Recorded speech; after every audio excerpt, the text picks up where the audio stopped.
नमस्कार प्यारे विद्यार्थियों, श्री करनी एकेडमी एंड एजुटेक के इस ऑनलाइन क्लासेज में आप सभी का हार्दिक स्वागत है, हार्दिक अभिनंदन है। प्यारे बच्चों, आज हम कक्षा 11th की जो एनसीईआरटी विषय की राजनीति विज्ञान का जो आपका टॉपिक है उसका अध्ययन करेंगे।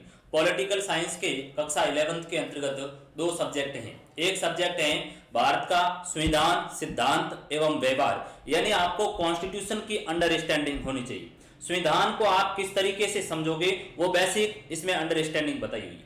दूसरी आपकी पुस्तक है एक वेस्टर्न फिलोसोफर यानी पाश्चात्य जो दार्शनिक है, पाश्चात्य चिंतकों की पुस्तक है, जिसके अंतर्गत आपको सिद्धांत समझने हैं कि पॉलिटिकल साइंस के जो सिद्धांत क्या होते हैं उनको समझने हैं। तो आज की हमारे जो फर्स्ट जो टॉपिक आज का होगा वह भारत का संविधान है, उसके बारे में हम जिक्र करेंगे। आपकी पुस्तक है संविधान, सिद्धांत और व्यवहार। तो संविधान, सिद्धांत और व्यवहार को समझने की कोशिश करेंगे कि किस तरीके से है वो हमें कॉन्स्टिट्यूशन है हमारा इंडिया का वो बना हुआ है और उसमें आपको क्या क्या चीज देखनी। तो प्रथम अध्याय है आपका, नाम है संविधान क्यों और कैसे। प्यारे बच्चों, कक्षा 11th के अंतर्गत है वो आपको कॉन्स्टिट्यूशन की समझ होना बहुत ही जरूरी है, क्योंकि संविधान की समझ के बिना आप हैं वो आगे पॉलिटिकल साइंस है वो नहीं पढ़ सकते। पॉलिटिकल साइंस का जो आधार है वो ही कॉन्स्टिट्यूशन है, क्योंकि जो संविधान है उसी से ही राज्य की शासन व्यवस्था चलती है। तो हमारा जो आज का आपका जो अध्याय प्रथम है, नाम है इसका संविधान। क्या नाम है? संविधान क्यों और कैसे। यानी संविधान है, संविधान की क्यों आवश्यकता पड़ी, क्यों आवश्यकता पड़ी, ऐसी कौन सी नौबत आए खड़ी हुई कि हमें है वो संविधान की आवश्यकता है वो पड़ी, और आवश्यकता पड़ी तो उस संविधान को कैसे हैं वो बनाया गया, किसने बनाया, किस तरीके से हैं वो बनाया। तो इसके अंतर्गत बेसिक अंडरस्टैंडिंग होगी वो हमारे संविधान के बारे में होगी। हम संविधान को समझने की कोशिश करेंगे कि संविधान क्या होता है, संविधान की क्यों आवश्यकता हुई, किस तरीके से संविधान है वो बनाने का कार्य हुआ, और फिर भारत के अंतर्गत है वो क्या स्थिति रही, क्या भारत के अंतर्गत वर्तमान में संविधान है, यदि है तो किस प्रकार से और किन लोगों ने इसको बनाने का कार्य किया। तो आपका इसमें परिचय हो जाएगा, उसको आप देख लीजिए। परिचय ये है कि ये पुस्तक संविधान की कार्य प्रणाली पर लिखी गई, यानी संविधान किस तरीके से लिखा गया है, संविधान किस तरीके से कार्य करेगा उस पर है वो क्या ये पुस्तक लिखी गई है। आगे के अध्यायों में आप संविधान की कार्य प्रणाली के बारे में विस्तृत रूप से अध्ययन करेंगे। यानी जो इस पाठ के अंतर्गत आप जो पढ़ने का काम करेंगे वो बेसिक कॉन्स्टिट्यूशन का जो कार्य किस तरह, संविधान किस तरीके से कार्य कर रहा है उसको हम पढ़ने की कोशिश करेंगे। हमारे देश की सरकार के विभिन्न संस्थाओं और उनके आपसी संबंधों के बारे में भी आपको इस अध्याय के अंतर्गत जानकारी प्राप्त होगी। तो आज हम इस अध्याय के अंतर्गत क्या क्या चीजें पढ़ेंगे वो आप देख लीजिए। पहला ही आपका चीज आएगा कि जब संविधान आपकी पुस्तक है तो सीधा ही आपके जहन में आ जाएगा सवाल, कैसा आप संविधान क्या होता है, ये संविधान आखिर में क्या चीज है, क्यों हमें इसकी आवश्यकता हुई। तो प्रथम बात इसमें हम ये भी पढ़ेंगे कि संविधान है वो किसे कहते हैं। फिर आएगा कि संविधान है वो समाज को क्या देता है, यानी कॉन्स्टिट्यूशन है वो समाज को क्या देता है। समाज का मतलब यहां पर ये हुआ कि राज्य को क्या देता है, समाज का मतलब यहां पर हुआ कि राज्य को है वो क्या देता है। जो कि समाज पॉलिटिकल साइंस के अंतर्गत चीज आप पढ़ोगे तो देश के लिए एक शब्द आता है, देश के लिए आप प्रयोग करेंगे राज्य शब्द को, क्या करेंगे, राज्य को। और समाज के लिए भी है आप राज्य शब्द को ही देखेंगे, समाज के लिए भी आप किसको करोगे, राज्य को।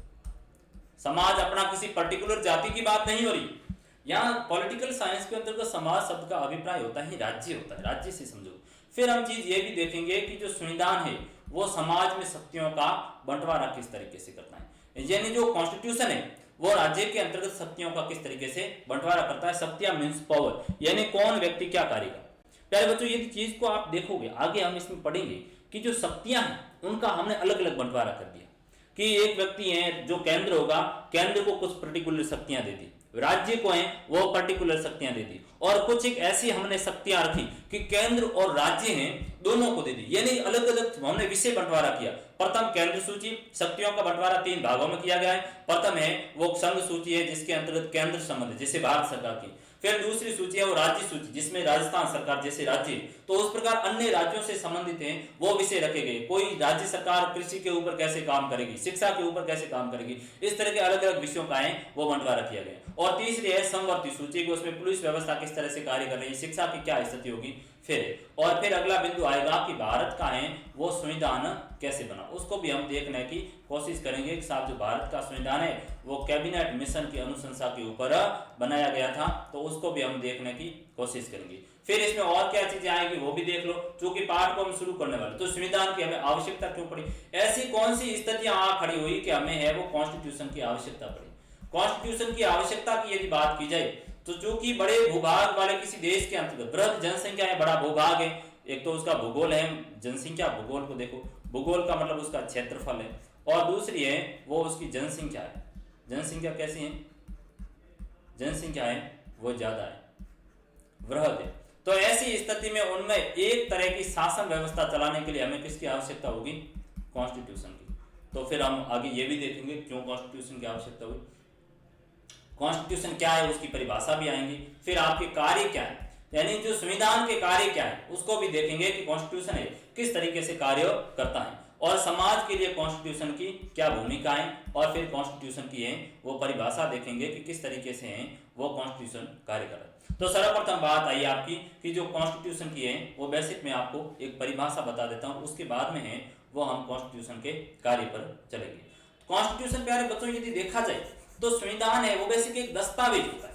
आप समझेंगे, आपके जहन में आने चाहिए चीज, जब संविधान संविधान शब्द है तो आप सोच रहे हैं कि क्या माजरा, आखिर कब से कह रहे हैं आए उस समय कि ये संविधान है संविधान है। तो संविधान क्या है आखिर, संविधान को यदि देखा जाए तो संविधान एक दस्तावेज है। क्या है, एक दस्तावेज, एक दस्तावेज। जो कैसा दस्तावेज है, वो कानूनी दस्तावेज। कैसा है, कानूनी, यानी लीगली डॉक्यूमेंटेड। बेसिक संविधान है वो एक दस्तावेज है, कानूनी दस्तावेज है, जो किसका संग्रह है, जो नियमों का संग्रह। आप इसमें 3 वर्ड याद रखना, अपने जो परिभाषा घटनी होती है किसी भी चीज की, तो बेसिक आप क्या करें, शब्दों को पकड़ने की कोशिश करें, वर्ड को है वो पकड़िए, आपकी परिभाषा बन जाएगी। क्या है, मैंने कहा कि संविधान क्या एक दस्तावेज, फिर मैंने आगे बात की कि संविधान कैसा दस्तावेज है, कानूनी दस्तावेज है, नैतिक नियमों का नहीं, कानूनी, ठीक है। अगली बात करेंगे कि किसका संग्रह है, ये नियमों का संग्रह। किसका है, नियमों का, नियमों का संग्रह, या फिर अधिनियमों का कह दो, या फिर अधिनियमों का कह दो, या फिर अध्यादेश कह दो। इनका क्या है, ये समूह।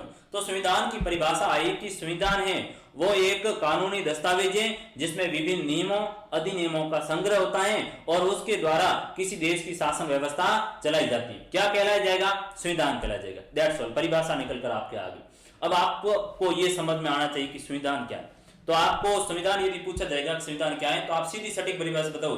कैसा, जो संविधान है वो एक कानूनी दस्तावेज है जिसमें विभिन्न नियमों का संग्रह होता है, और उन नियमों का संग्रह होगा तो वह नियम किस काम के आएंगे, वह नियम है वो आपके किसी देश के शासन व्यवस्था को चलाने हेतु काम आएंगे। क्या करने आएंगे, शासन व्यवस्था आपको चलानी है तो उस हेतु काम है वो ये नियम आएंगे। जैसे विद्यालय है, विद्यालय का एक कॉन्स्टिट्यूशन है, विद्यालय का है वो भी एक कॉन्स्टिट्यूशन होगा, एक संविधान होगा।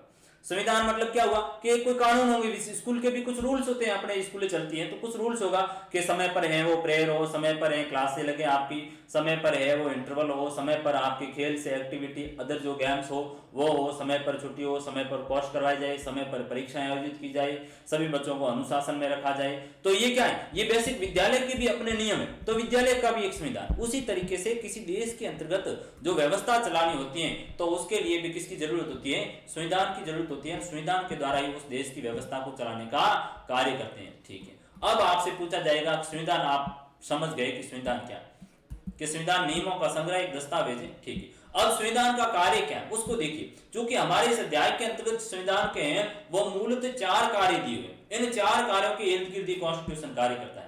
पहला काम संविधान का यह होगा कि वह बुनियादी नियमों का एक ऐसा समूह उपलब्ध करवाए। क्या करें, ऐसा समूह उपलब्ध करवाए जिससे समाज के सदस्यों में एक न्यूनतम समन्वय और विश्वास की भावना है वो कायम रहे।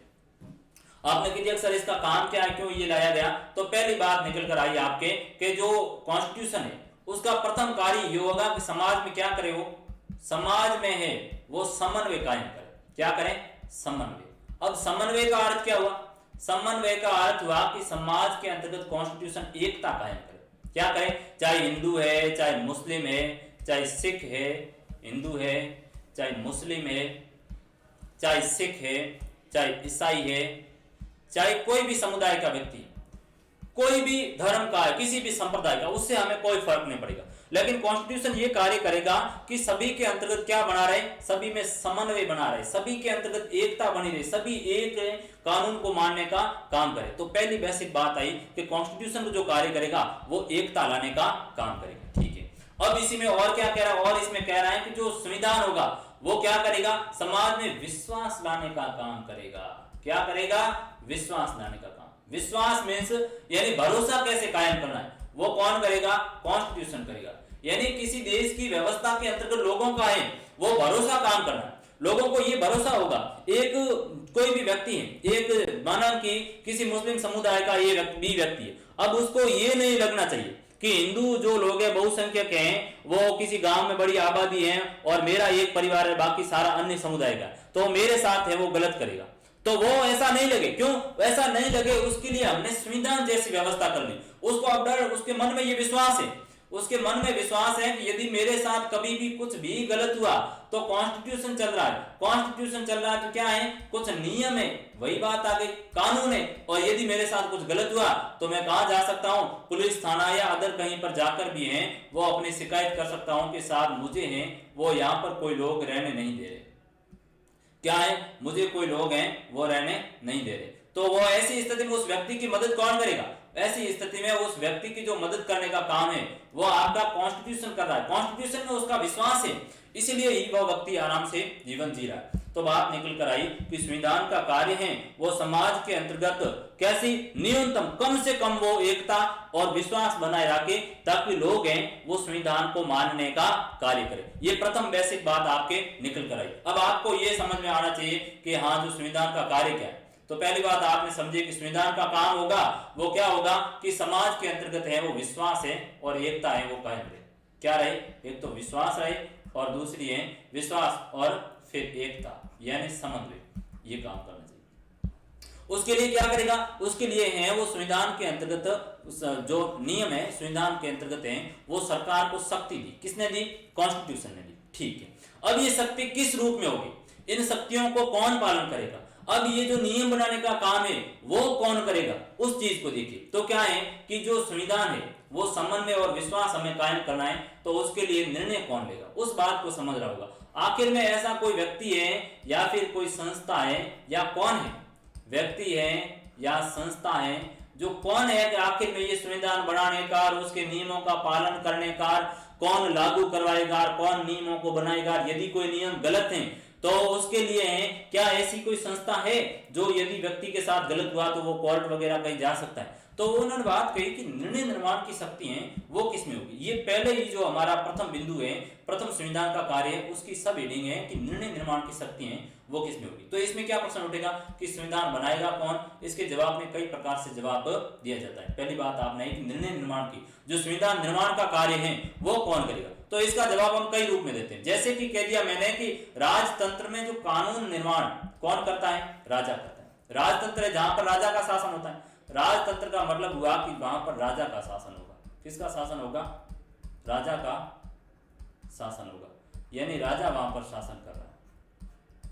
कैसे कर रहा है? वंशानुगत। राजा मरा तो राजा के बाद में उसका जो पुत्र होगा युवराज वो होगा। ठीक है, तो जो संविधान राजतंत्र में कानून या संविधान निर्माण का काम है वो राजा के हाथ में होगा और वहां पर ही राजा क्या होगा? सर्वोच्च शक्ति होगा। अब दूसरा कुछ एक और उदाहरण भी देख लेते हैं कि जबकि कुछ पुराने जैसे सोवियत संघ उसके बाद में इसका पतन हो गया 1991 के अंतर्गत, और सोवियत संघ के बाद में जो देश बना वो इसका उत्तराधिकारी देश बना रूस। तो मुख्यतः आज रूस है। सोवियत संघ जैसे देश में संविधान निर्णय करने का अधिकार केवल एक पार्टी को है। किसको है? एक पार्टी को। ये बड़ा महत्वपूर्ण पॉइंट है, कीवर्ड है। जैसे रूस में आज देखोगे, रूस के अंतर्गत देखोगे तो एक पार्टी की सरकार है।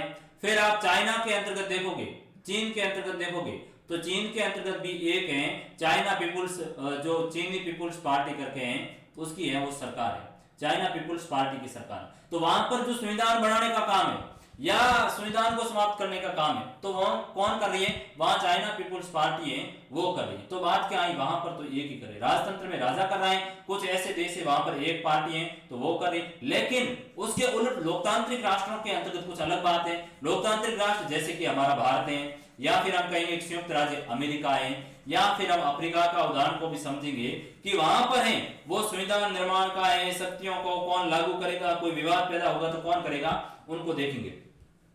उदाहरण के लिए आप देखेंगे कि भारत में संविधान में ये स्पष्ट किया गया है कि अधिकतर जो कानून होंगे वो कौन बनाएगी? संसद बनाएगी। बात अच्छी निकल कर आई प्यारे बच्चों, इस बात को आप अच्छी तरीके से समझने की कोशिश करना कि हमने कह दिया कि जहां पर राजा का शासन होगा वहां राजा करेगा, कुछ ऐसे देश है वहां पर एक पार्टियां कर रही, लेकिन हमारे भारत में क्या है? हमारे भारत में आप देखोगे तो कैसी व्यवस्था है? हमारे देश में लोकतंत्र है, डेमोक्रेसी।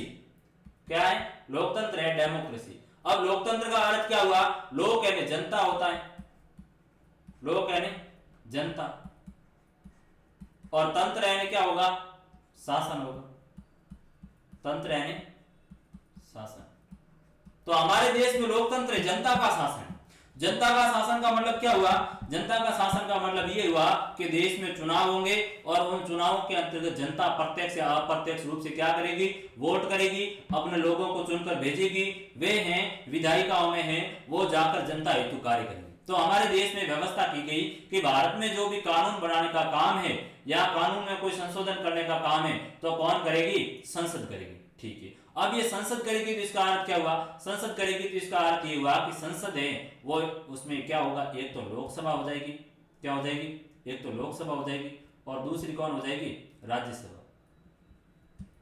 ये एक तो लोकसभा आ गई और दूसरी कौन है? दूसरी है राज्यसभा, दूसरी है राज्यसभा।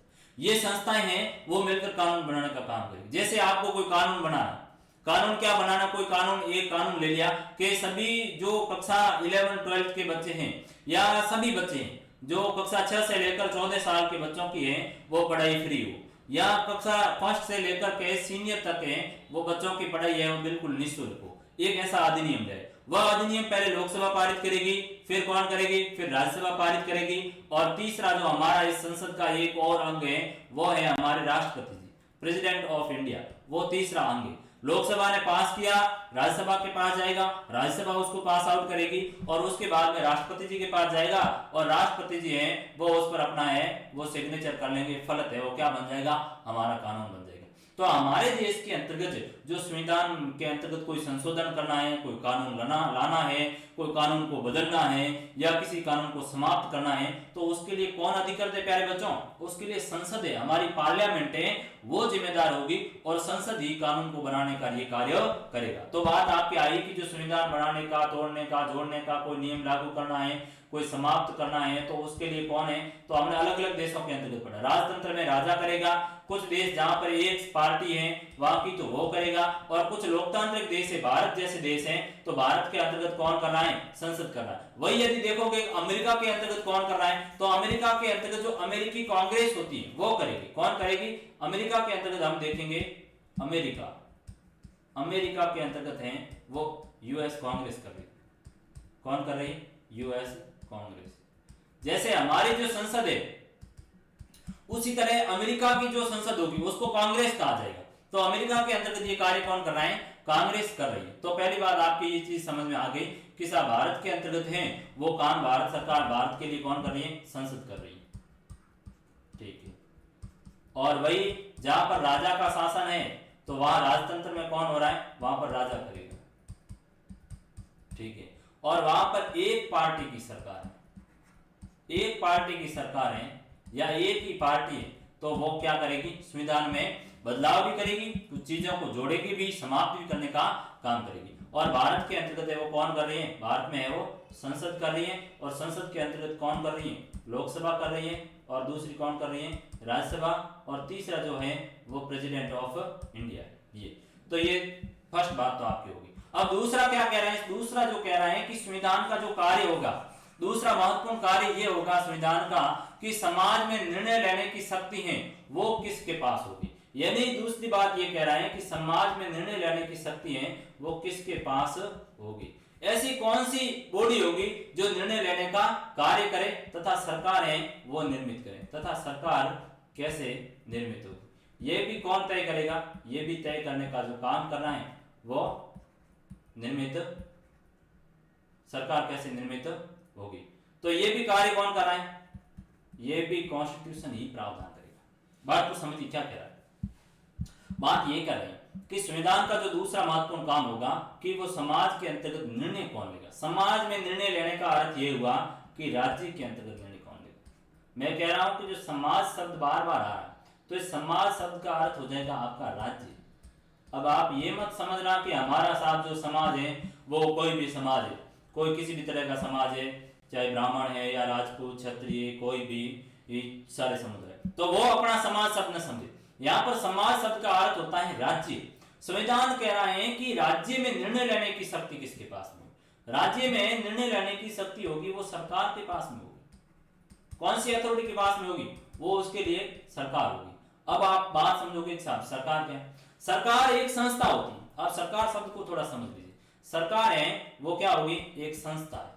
सरकार भी एक संस्था है, नो डाउट। सरकार भी एक संगठन है, सरकार भी एक क्या है, संगठन है, जो किससे मिलकर बनता है, व्यक्तियों के समूह से मिलकर बना है, व्यक्तियों के समूह से,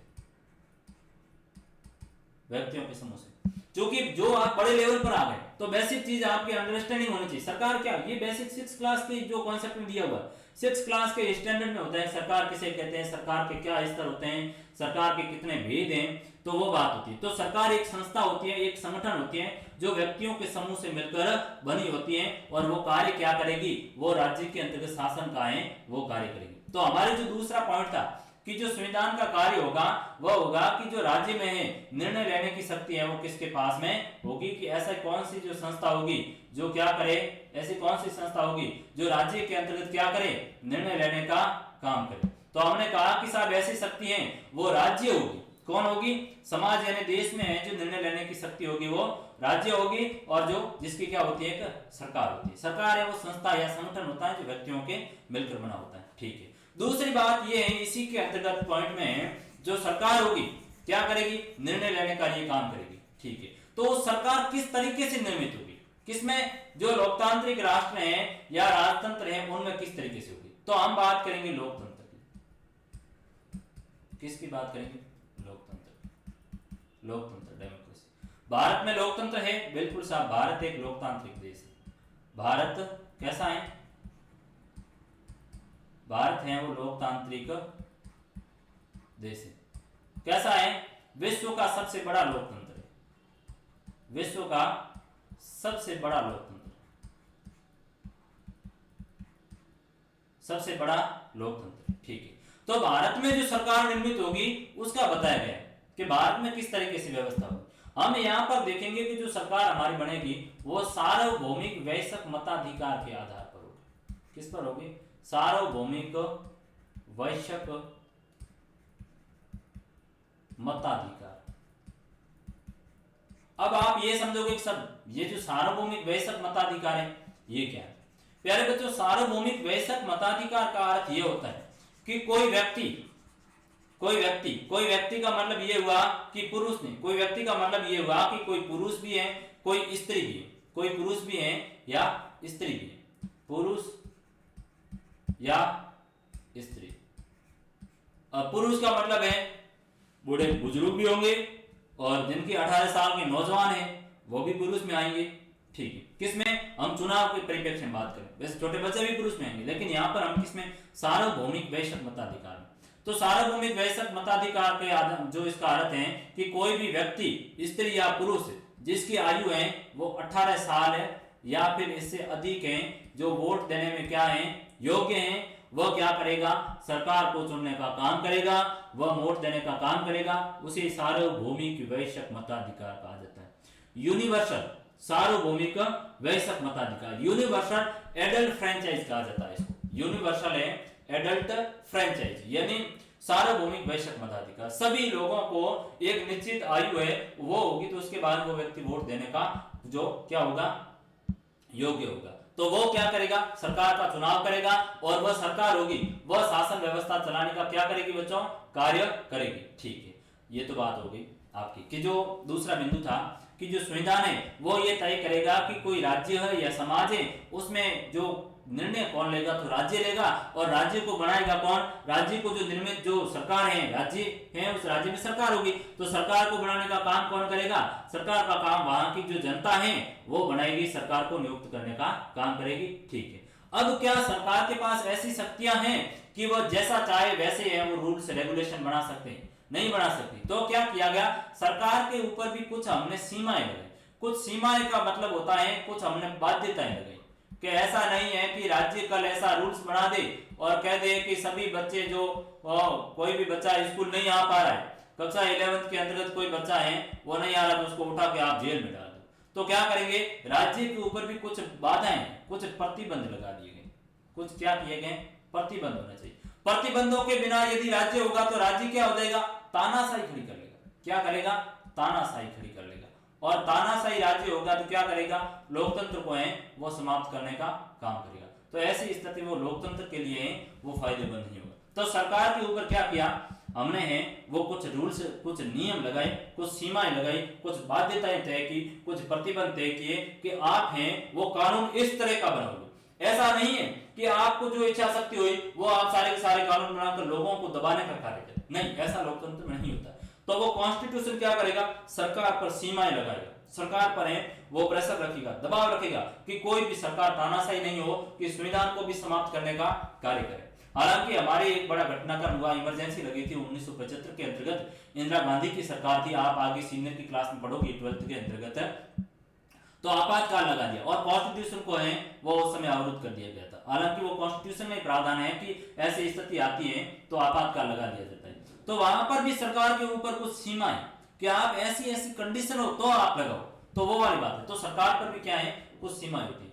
आपको लगता है कि कोई कानून पूर्णतया अनुचित है, उदाहरण के लिए आपको अपने धर्म का पालन करने से रोक दिया गया, या उसने ये निर्णय लिया कि किसी खास किस्म के रंग वाले वस्त्र आप नहीं पहन सकते, या कुछ विशेष गीत हैं वो गाने पर रोक लगा दी गई, तो क्या है, तो आप क्या करेंगे, क्या आप संविधान का पालन करेंगे, क्या आप संविधान का पालन करेंगे, नहीं करेंगे, पालन करेंगे, नहीं करेंगे। क्यों, क्योंकि संविधान, अब सरकार के ऊपर सीमा है तो सरकार ऐसा नहीं करेगी। सरकार यदि निरंकुश है, सरकार पर कोई सीमा नहीं, तो सरकार ये कह देगी कि आप हैं वो हिंदू धर्म के या मुस्लिम धर्म के, सिख धर्म के, आप सिख धर्म का नहीं पालन करोगे, आपको हिंदू धर्म का करना पड़ेगा। तो ये सरकार ने जैसे ऐसा कर दिया, या सरकार ने कहा कि आप हैं वो लाल रंग के वस्त्र पहनेंगे, या पीले रंग के पहनेंगे, हरे रंग के पहनेंगे, या फिर आप कोई विशेष ये गीत ही गा सकते हैं, बाकी कोई गीत गा नहीं सकते, ये त्योहार मना नहीं सकते। तो ऐसी स्थिति है वो सरकार के ऊपर भी कुछ एक प्रतिबंध है कि भारत जैसा जो देश है वो किस प्रकार का है, धर्मनिरपेक्ष राष्ट्र है, और धर्मनिरपेक्ष राष्ट्र है तो सरकार क्या करेगी, किसी भी धर्म के ऊपर है वो प्रतिबंध या रोकथाम या उसका लालन पालन का नहीं करेगी। सभी धर्म क्या होंगे, भारतीय संविधान की दृष्टि में क्या है, सभी धर्म है वो सम्मान है, धर्मनिरपेक्षता। हालांकि आगे दूसरी जो पुस्तक आएगी उसमें आपको ये कॉन्सेप्ट मैं समझाऊंगा। तो धर्मनिरपेक्षता का मतलब हुआ कि धर्म है वो सरकार की दृष्टि में सभी धर्म क्या है, सभी धर्म है वो कैसे होंगे, सम्मान होंगे, कैसे होंगे, सम्मान होंगे। सरकार किसी भी धर्म को बढ़ावा देने का या उसको प्रॉपर एक धर्म का बढ़ावा देने का कार्य नहीं करेंगे, सभी के लिए। तो ये सरकार के ऊपर शक्ति है कि वह किसी का धर्म पालन जबरन पालन करने से रोके, ऐसा नहीं कर सकती। सरकार ये नहीं कर सकती कि आप, सरकार ये तय करे कुछ खास किस्म के वस्त्र पहने, नहीं कर सकती। सरकार ये तय नहीं कर सकती कि विशेष गीत हैं आप नहीं गाओ। तो अब आपके जहन में ये सवाल उठा, तो यदि सर ऐसा है तो फिर हमारे स्कूल के अंतर्गत हमारी यूनिफॉर्म क्यों है, हमें है वो स्कूल में जिस समय 15 अगस्त 26 जनवरी तो उस समय हमें अच्छे जो देशभक्ति गीत गाने को क्यों दिए जाते हैं, बाकी के जो डांस डिस्को वाले गीत क्यों नहीं गाने दिए जाते। तो आपके जहन में ये भी सवाल उठता है बच्चों।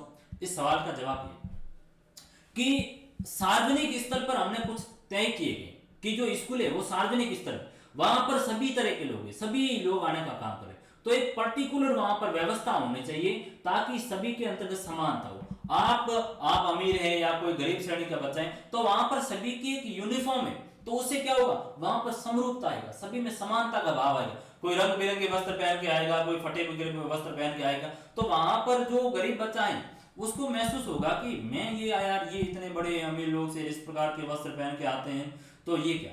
तो ये जो बेसिक हमारे जो यूनिफॉर्म का है, वो एक समानता कायम करने की बात हो रही है। इस तरह की तो सभी गाएंगे, सभी इस तरह के वस्त्र पहनेंगे, तो वो एक समानता लाने के लिए है, बाकी इसी तरह का नहीं है। तो ये सरकार के ऊपर क्या करेगा, कॉन्स्टिट्यूशन भी कुछ एक है वो प्रतिबंध लगाने का काम करेगा। ठीक, तीसरे बिंदु पर बढ़िए। तीसरा ये क्या है, ये सारे के सारे संविधान के वो कार्य, आपके जेहन में ये बात रहनी चाहिए कि मैं वापस आगे जो बढ़ता जा रहा हूं, जो जो आप हेडिंग ना भूले, ये क्या है, ये संविधान के कार्य, संविधान के कार्य मतलब काम है, ये संविधान के, संविधान ये कार्य करेगा। संविधान तीसरा महत्वपूर्ण कार्य ये करेगा कि वह सरकार द्वारा अपने नागरिकों पर लागू किए जाने वाले कानूनों पर है वो कुछ सीमा लगाए, और ये सीमाएं इस रूप में मौलिक होती हैं कि सरकार कभी भी उनका उल्लंघन नहीं कर सकती।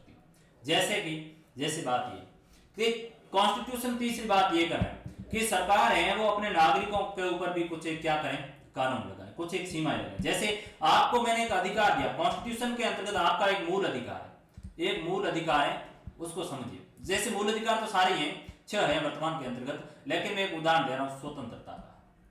क्या है, एक स्वतंत्रता का मूल अधिकार।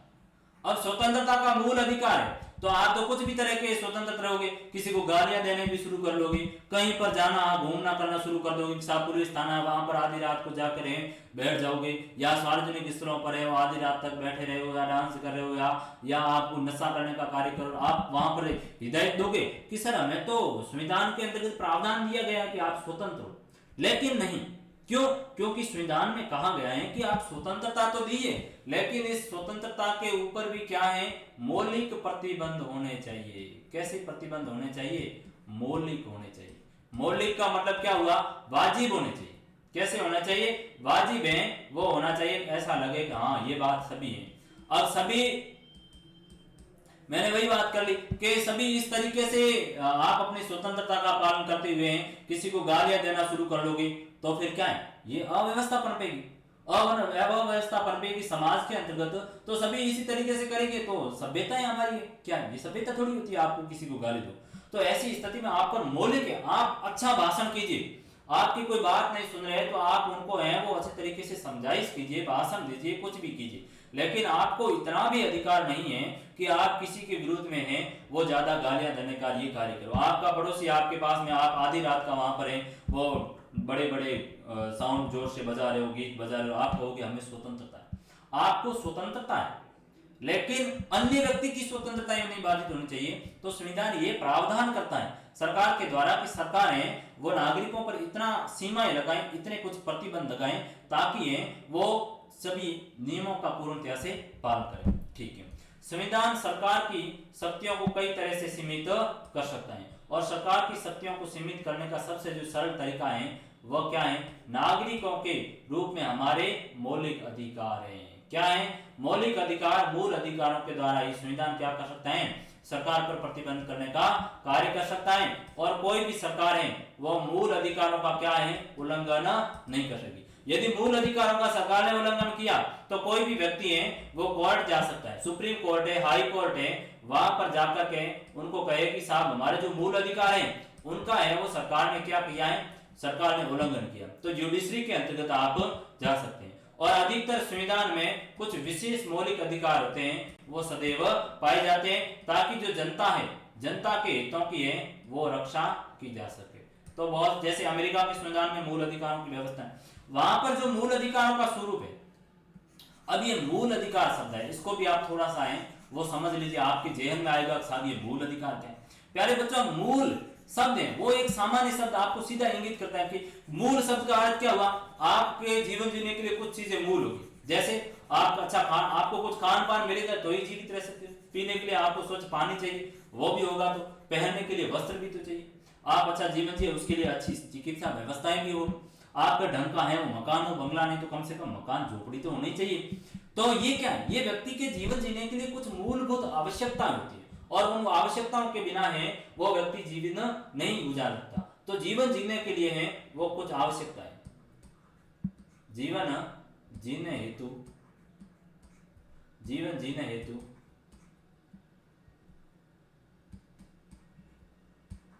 मूल आवश्यकता है। क्या है? मूल आवश्यकता है।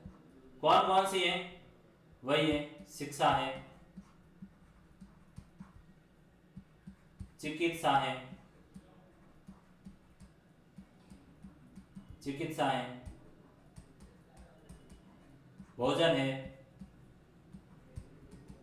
वस्त्र है, आवास है। ये क्या है? ये मूलभूत है। मूल यानी बहुत ही फंडामेंटल है। इनके बिना व्यक्ति जीवन जी ही नहीं सकता अच्छी तरीके से। तो जीवन जीने हेतु मूल अधिकार है वो व्यक्ति के लिए आवश्यक है। अमेरिका के अंतर्गत है वो प्राकृतिक न्याय की एक अवधारणा चलती है, हम पॉलिटिकल साइंस में आगे पढ़ेंगे। जो प्राकृतिक न्याय का एक कॉन्सेप्ट है, वो कह रहा है कि कोई भी व्यक्ति स्वतंत्र रूप से जन्म लेता है, तो स्वतंत्र रूप से जन्म लेता है तो उसके लिए ये चीजें बिल्कुल मौलिक है और राज्य का उत्तरदायित्व बनेगा कि उसके लिए शिक्षा, चिकित्सा, भोजन जैसी महत्वपूर्ण चीजों की व्यवस्था करे। तो ये मूल अधिकार है, वो राज्य को ऊपर प्रतिबंध लगाने का सबसे आसान तरीका होता है। ठीक है, बात को समझ गए कि मूल अधिकार है वो राज्य के ऊपर प्रतिबंध लगाने का तरीका है और इनके द्वारा एक ही कार्य क्या किया जा सकता है? समाज की आकांक्षाएं और लक्ष्यों को है वो प्राप्त किया जा सकता है। किसके द्वारा? वही जो आम चीज को समझ लेते हैं। क्या चीज थी? कि जो सरकार है उनके ऊपर है कुछ मौलिक बाध्यताएं होनी चाहिए ताकि व्यवस्था अच्छी तरीके से चले और समाज के जो हमने लक्ष्य तय किए रखे, समाज में हमें व्यवस्थाओं को जो अच्छी तरीके से चलाने, वो टारगेट्स हमारे हैं वो क्या किए जाए? पूरे किए जाए। और टारगेट्स कैसे पूरे होंगे? टारगेट उसी समय पूरे होंगे जो समाज की आकांक्षाएं, आकांक्षा का अर्थ हुआ इच्छा, समाज की क्या है? समाज की है वो इच्छा क्या है? समाज की जो इच्छा, समाज की जो इच्छा, समाज की इच्छाएं, समाज की जो आकांक्षाएं हैं और जो टारगेट्स हैं वो किस तरीके से पूरे करें। अब यदि जो टारगेट क्या है? टारगेट हमारा ये है कि हमारा जो संविधान टारगेट कर रहा है, सबसे पहली बात आपका प्रथम मूल अधिकार है कि समाज में समानता लाई जाए। कहां पर समानता लाई जाए? समाज के अंतर्गत। समाज का मतलब क्या हुआ? वही मैंने कहा है देश या राज्य, वही देश या फिर राज्य, वहां पर क्या किया जाए? समानता लाई जाए। तो समानता लाने हेतु क्या करना पड़ेगा? समानता लाने हेतु हमें कुछ ऐसी व्यवस्थाएं करनी होगी कॉन्स्टिट्यूशन के अंतर्गत और उनको इंप्लीमेंट करेंगे ताकि समाज में एक रूपता आए। यही समाज की इच्छा है और यही सबसे बड़ा संविधान का लक्ष्य है कि एक तरीके की व्यवस्था हो समाज में और सभी व्यक्ति अच्छे तरीके से जीवन जी। जैसे क्या है कि समाज के अंतर्गत है समाज में समानता कायम करना। क्या कायम करना? समानता, इक्विलिटी कैसे कायम करो? उदाहरण के लिए भारत की आकांक्षा है कि हम एक ऐसा समाज बनाएं जिसमें जातिगत भेदभाव नहीं। सबसे बड़ा बात निकल कर आई क्या? हमारी भारतीय समाज की यदि आकांक्षा को देखा जाए तो हमारी क्या आकांक्षा है? हमारी भारतीय समाज की आकांक्षा है कि हम एक ऐसा समाज बनाएं जिसमें क्या हो? समानता हो, किसी के साथ भेदभाव नहीं हो। और भेदभाव का जो सबसे बड़ा एक कारण है वो क्या है कि भारत के अंतर्गत जो जातिगत व्यवस्था है उसी ने समाज के अंतर्गत क्या किया है? भेदभाव को पनपाने का कार्य किया है। जातिगत व्यवस्था, इस जातिगत व्यवस्था को है वो हम समाप्त करके क्या कर सकते हैं? इसको समाप्त करके ही समाज में क्या लाएंगे? समानता लाएंगे। ये जातिगत व्यवस्था समाप्त होगी तो ये समाज में क्या आ जाएगी? समानता आ जाएगी। तो ये संविधान का सबसे बड़ा आकांक्षा है, संविधान का सबसे बड़ा लक्ष्य है कि भारत जैसे देश में जो जाति जैसी विकराल समस्याएं, अलग अलग जो समुदाय के लोग हैं अलग अलग जातियों में बंटा हुआ है। आप देखोगे हिंदू धर्म है वो बहुत सी जातियों में बंटा हुआ है, जातियां उप जातियों में बटी हुई, यानी एक बड़ी श्रृंखला है और उसमें वो व्यक्ति कुछ उच्च जाति के कुछ निम्न के, फलस्वरूप समाज में एक बड़ी खाई पैदा हुई। उस खाई को जो भेदभाव है उसको समाप्त करना ही कॉन्स्टिट्यूशन का सबसे बड़ा वो टारगेट होगा। तो हमारे कॉन्स्टिट्यूशन का सबसे बड़ा यही टारगेट है कि भारत जैसे देश में जो जातिगत व्यवस्था उसको समाप्त की जाएगी तो ही यदि हमारे समाज की आकांक्षाएं और लक्ष्य हैं वही पूरे होंगे। यदि ये हमारे समाज की आकांक्षा है तो हमें अपनी सरकार को इतना समर्थ और शक्तिशाली बनाना पड़ेगा कि वह इस लक्ष्य को क्या कर सके? लक्ष्य को आवश्यक रूप से लक्ष्य को प्राप्त करने के लिए सभी आवश्यक हैं वो उपाय करे। सभी आवश्यक उपाय हैं वो कौन करे? सरकार करे। क्या है सभी जो आवश्यक उपाय होंगे? सरकार उसके लिए कुछ कानून बनाए। उसके लिए क्या करे? सरकार कुछ कानून बनाए, उपाय करे यानी कोई कानून बनाए। या फिर क्या करेगी सरकार है वो लोगों को प्रेरित करेगी। क्या करेगी? प्रेरित करेगी कि आप ऐसा करोगे तो हम आपको अच्छी शिक्षा व्यवस्था देंगे। तो ये सारी व्यवस्था है। तो हमारे समाज की जो सबसे बड़ा टारगेट है वो जातिगत भेदभाव को समाप्त करके समाज में एक रूपता है वो लाई जा सके। ये हमारे संविधान की सबसे बड़ी आकांक्षा है। ये किसी भी देश के संविधान की आकांक्षा है। ये तो भारत के संदर्भ में देखिए, ठीक है। ये किसके संदर्भ में थी? भारत के संदर्भ में। अब एक और आप उदाहरण यहाँ देखेंगे, दक्षिण अफ्रीका का एक उदाहरण देखेंगे कि दक्षिण अफ्रीका के अंतर्गत क्या है? नस्लीय भेदभाव। नस्ली का अर्थ हुआ कि कोई भी व्यक्ति है किसी भी रंग का, कोई रंग, किसी रंग के आधार पर भेदभाव, किसी रंग के आधार पर, किसी रंग के आधार पर भेद। कोई रंग, कोई व्यक्ति श्वेत रंग का है, कोई व्यक्ति अश्वेत रंग का है, ठीक है। कोई व्यक्ति है वो सांवले रंग का है, सांवला यानी गेहुआ भारतीयों का जो है, ठीक है। क्या कह रहा है कि दक्षिण अफ्रीका के अंतर्गत जो नस्लीय भेदभाव है वो सबसे बड़ा मुद्दा रहा कि वहां पर 1948 में एक घटनाक्रम है, मैं आपको सुनाता हूं कि अफ्रीकन नेशनल गवर्नमेंट की जो सरकार, अफ्रीकन नेशनल पार्टी की सरकार बनी और उसने 1948 के अंतर्गत एक जो रंग भेद की नीति लाई। कौन सी नीति लाई? रंग भेद की, रंग भेद की नीति लाई। कब? 1948 में। इस रंग भेद की नीति का परिणाम ये हुआ कि इसके आधार पर है वो अलग अलग भागों में बांट दिया कि कोई काले रंग का व्यक्ति है तो उसके लिए स्कूलें अलग होगी, उसके लिए चिकित्सा व्यवस्था अलग होगी, उनके लिए सरकार में किसी भी तरह का प्रतिनिधित्व नहीं होगा, उनको किसी भी तरह का रिजर्वेशन जैसी व्यवस्था नहीं मिलेगी, उनके लिए कोर्ट में व्यवस्था अलग होगी। कोई श्वेत व्यक्ति है तो वो उच्च है तो उसके लिए स्कूलें हैं वो अच्छे तरह की होगी, अच्छी चिकित्सा सुविधाएं होंगी, उनको बहुत सी फैसिलिटी दी जाएगी, बड़ी बड़ी सुंदर अच्छी होटलें होंगी, वो उनके लिए होंगी। तो ये जो भेदभाव था वो बहुत ही ज्यादा विकराल था और इस भेदभाव को समाप्त करने के लिए बहुत बड़ा संघर्ष हुआ और नेल्सन मंडेला जैसे व्यक्ति ने है वहां पर लंबे समय तक संघर्ष करके इस रंग भेद को, इस नस्ली भेदभाव की नीति को है वो समाप्त करने का काम किया। किसने किया? नेल्सन मंडेला ने। नेल्सन मंडेला ने तकरीबन 27-28 साल तक इस व्यक्ति ने संघर्ष किया। लॉन्ग वॉक टू फ्रीडम करके एक इसकी पुस्तक है, लॉन्ग वॉक टू फ्रीडम नामक पुस्तक में है वो अपनी आत्मकथा में इन्होंने सारा जिक्र लिखा। लॉन्ग वॉक टू फ्रीडम यानी स्वतंत्रता के लिए लंबी यात्रा की लड़ाई है वो लड़ने का काम है वो मंडेला जैसे व्यक्ति ने किया और क्या किया? नस्ली भेदभाव को समाप्त करने का कार्य किया, ठीक है। अब क्या है यहाँ पर वही बात, उसको देखो आकांक्षाएं वाले, क्या है? आकांक्षाएं और टारगेट्स हैं। तो हमारे संविधान में, हमारे संविधान निर्माताओं की इच्छा थी कि समाज के प्रत्येक व्यक्ति को बुनियादी भौतिक जरूरतें और शिक्षा सहित वह सब कुछ मिलना चाहिए जिसके आधार पर वह क्या है? गरिमा और सामाजिक आत्म सम्मान से भरा हुआ जीवन जी सके।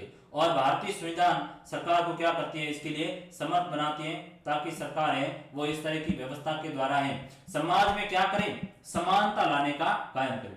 जब देश आजाद हुआ, संविधान लिखने का काम हुआ तो उस समय जो हमारे राष्ट्रीय आंदोलन में जो बड़े बड़े नेता जैसे जे.एन. नेहरू जैसे व्यक्ति थे, पंडित जवाहरलाल नेहरू, राजेंद्र प्रसाद, बाबू राजेंद्र प्रसाद हैं, डॉक्टर भीमराव अम्बेडकर जैसे व्यक्ति हैं, इन लोगों ने कहा कि आप हैं वो समानता जो सबसे बड़ा टारगेट है।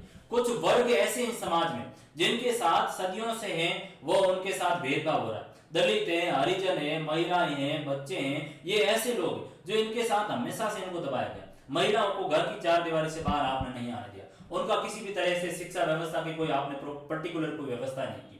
बच्चों को है वो छोटे छोटे बच्चे आज कारखानों के अंतर्गत काम कर रहे हैं।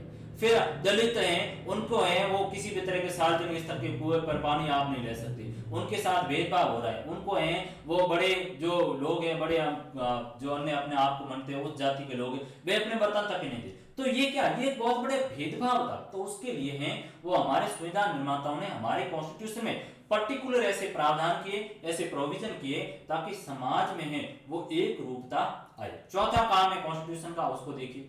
चौथा काम संविधान का यह है कि वह सरकार को ऐसी क्षमता प्रदान करे कि जिससे जनता की आकांक्षाओं को क्या किया जा सके, पूरा किया जा सके और एक न्यायपूर्ण समाज की स्थापना हो। क्या है? न्यायपूर्ण समाज की स्थापना और उसके लिए आवश्यक परिस्थितियां स्थापित हो। यानी समाज में न्याय हो। समाज में क्या हो? न्याय हो। समाज में किस तरह का न्याय हो? समाज में न्याय यदि देखा जाए तो राजनीतिक है, आर्थिक है, धार्मिक है।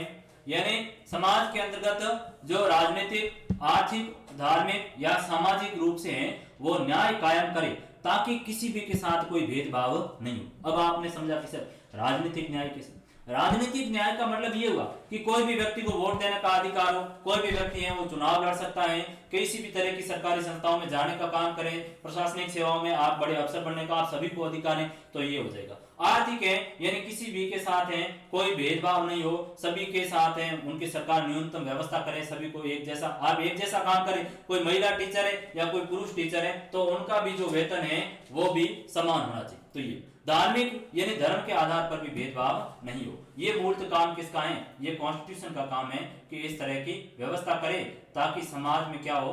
समानताएं, एक रूपता आने का कार्य करे। तो ये बेसिक आपकी बात थी। तो ये संविधान के हैं वो 4 महत्वपूर्ण कार्य होंगे।